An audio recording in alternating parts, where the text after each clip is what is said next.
तो स्वागत है आप सभी का Sumit sir academy YouTube channel पर। इस सेशन में हम डिस्कस करने वाले हैं परसेंटेज का एक बहुत ही ट्रिकी सवाल, बहुत ही जबरदस्त मजेदार सवाल। तो चलिए पढ़ते हैं इसको। सबसे पहले Aarav earn salary of 10,000 x, है ना। 10,000 एक्स उसकी सैलरी है। Where x is an integer, x एक इंटीजर है। His salary is increased by x percent. ठीक है, अगर उसकी सैलरी को हम एक्स परसेंट बढ़ा देते हैं, his salary becomes 10,000 p, where p is a perfect square। p क्या है? अपने आप में एक परफेक्ट स्क्वायर है ना। Now then the salary of Aarav after the increase is what.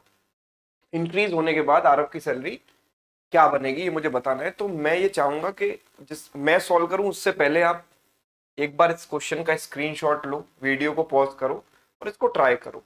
ठीक है, और होपफुली आपने ट्राई किया होगा। चलिए अब इसको हम डिस्कस करते हैं। Aarav earns a salary of 10,000 x, तो उसकी सैलरी है 10,000 एक्स, है ना। अब इसमें हम कितना ऐड कर रहे हैं? X percent. X percent increase कर रहे हैं, तो एक्स परसेंट किसका? इसी का जो इनिशियल वैल्यू है उसका एक्स परसेंट। तो 10,000 एक्स का एक्स परसेंट मैंने इसमें ऐड किया। X percent means x by 100 of something. Something क्या? जो इनिशियल वैल्यू है। तो फाइनली क्या हो जाती है? सैलरी 10,000 पी के बराबर हो जाती है। यस, ये सैलरी हो जाती है 10,000 पी के बराबर। अच्छा, तो होता क्या है यहाँ पर? 100 से 100 कैंसिल हो जाता है। फिर ये दो जीरो, ये दो जीरो और ये दो जीरो कैंसिल हो गई।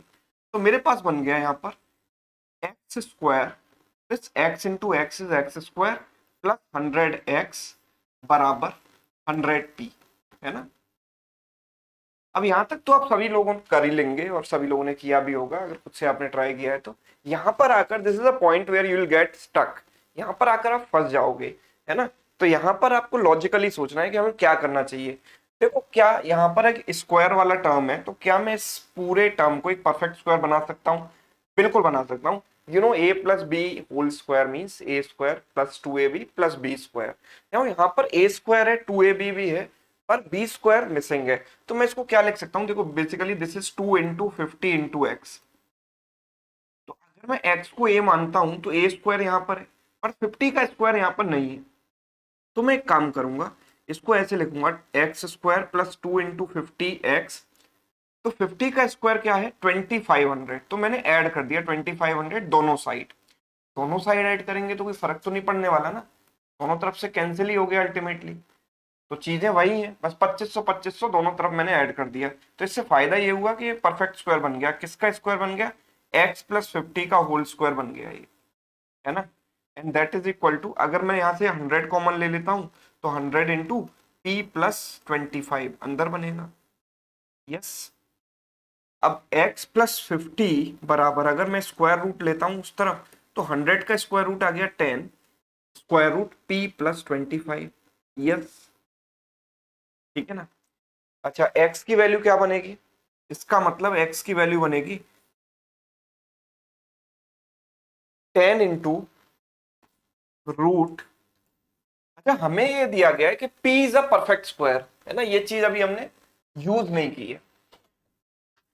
p एक पूर्ण वर्ग है, परफेक्ट स्क्वायर है। मतलब p को हम क्या लिख सकते हैं? n स्क्वायर के बराबर लिख सकते हैं। Let p is equal to n square.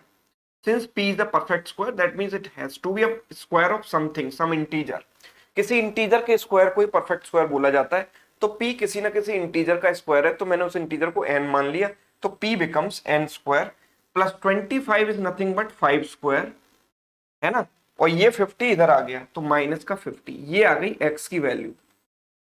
ठीक है, अब भाई आप ये सोचो कि यहां से मैं x की वैल्यू कैसे निकालूं, आगे कैसे बढ़ूं, इसके आगे हम कैसे बढ़ सकते हैं।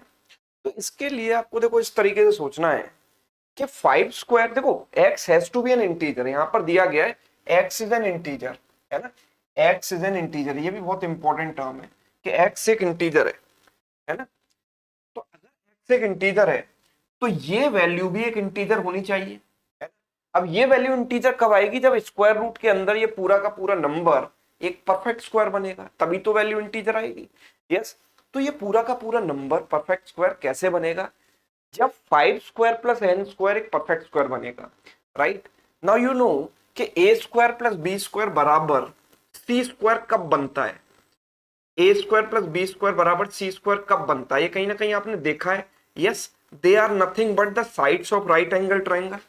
ये एक राइट एंगल ट्राइंगल की साइड्स हैं, है ना, ए बी सी।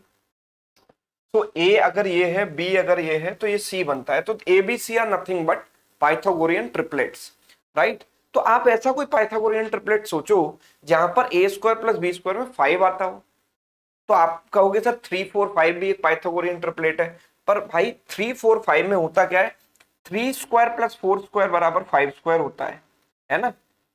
लेकिन यहां तो हमें 5 स्क्वायर इस तरफ चाहिए ना, because n square plus 5 square चाहिए, इक्वल में 5 स्क्वायर नहीं चाहिए, है ना। तो यहाँ तो इक्वल में आ रहा है, तो I can not take this triplet. तो 5 से स्टार्ट होने वाला केवल एक ही ट्रिपलेट है, 5 स्क्वायर प्लस 12 स्क्वायर बराबर 13 स्क्वायर। 5 12 13 राइट एंगल ट्राइंगल की साइड होती है कि नहीं होती है ना, जिसमें 5 आता है, और कहीं और किसी भी ट्रिपलेट में 5 फिर आता नहीं है, राइट। तो 5 square plus 12 square is equal to 13 square, this is the only possibility, इसके अलावा और कोई पॉसिबिलिटी बनने नहीं वाली।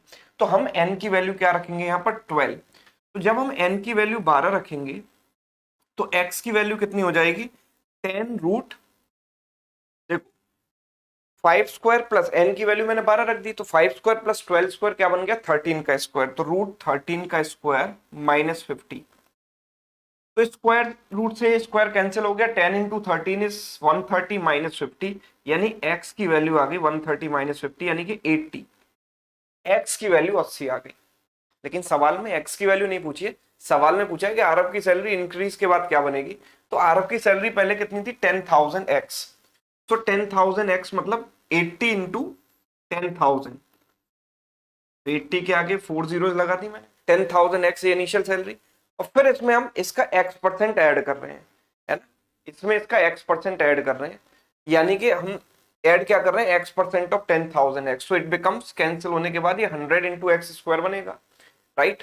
तो 100 इंटू एक्स स्क्वायर, तो इसका स्क्वायर हो गया 6400 और इंटू 100, है ना। ये कैसे आया, सबको समझ में आ रहा है ना, यहाँ से x% ऑफ दिस नंबर, है ना, इसका x% आप निकालोगे मतलब इसका 80% आप निकालोगे। इसका 80% कितना होगा, परसेंट से 2 जीरो कट गई, 80 इंटू 8000, 80 इंटू 8000, 64 के आगे 4 जीरो, राइट। इसको ऐड कर दो तो इसकी फाइनल सैलरी आ गई 144 फॉलोड बाई 4 जीरोस, ठीक है, 14,40,000, यानी कि आंसर इज ऑप्शन सी, ठीक है। देख लीजिए सभी लोग इसको। So this is the question and this is the way of solving this question. बहुत ही बढ़िया सवाल मुझे लगा, है ना, काफी लॉजिकल क्वेश्चन था।